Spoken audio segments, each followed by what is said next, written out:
আকাঙ্ক্ষার প্রতি শ্রদ্ধা রাখা এবং বাংলাদেশের জনগণ পাশে থাকার অঙ্গীকার করেছে। তাই রাষ্ট্রীয় পর্যায়ে নীরবতা এই জনআকাঙ্ক্ষার প্রতি অবজ্ঞার সামিল। আমরা বাংলাদেশ সরকারের প্রতি দৃঢ়ভাবে আহ্বান জানাই, বাংলাদেশি পাসপোর্টে এক্সেপ্ট ইসরায়েল শর্ত পুনর্বহাল করতে হবে। ইসরায়েলকে রাষ্ট্র হিসেবে স্বীকৃতি না দেওয়ার অবস্থান আরো সুস্পষ্টভাবে প্রকাশ করতে হবে। দুই, সরকারের ইসরায়েলি কোন প্রতিষ্ঠানের সাথে যত চুক্তি হয়েছে তা বাতিল করতে হবে।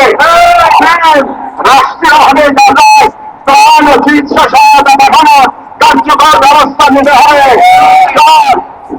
নামের প্রসার ভারতের হিন্দুত্ববাদী সরকারের অধীনে মুসলিম অন্যান্য সংখ্যালঘুদের উপর চলমান নির্যাতনের বিরুদ্ধে রাষ্ট্রীয়ভাবে প্রতিবাদ জানাতে হবে।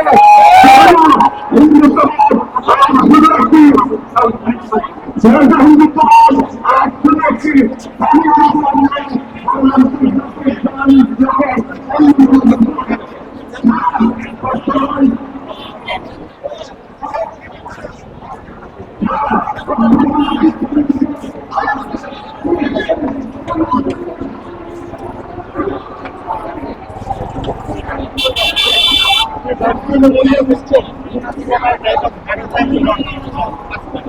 সতর্কতা গাড়ি করা যায়, গাড়ি করে 8টার সময়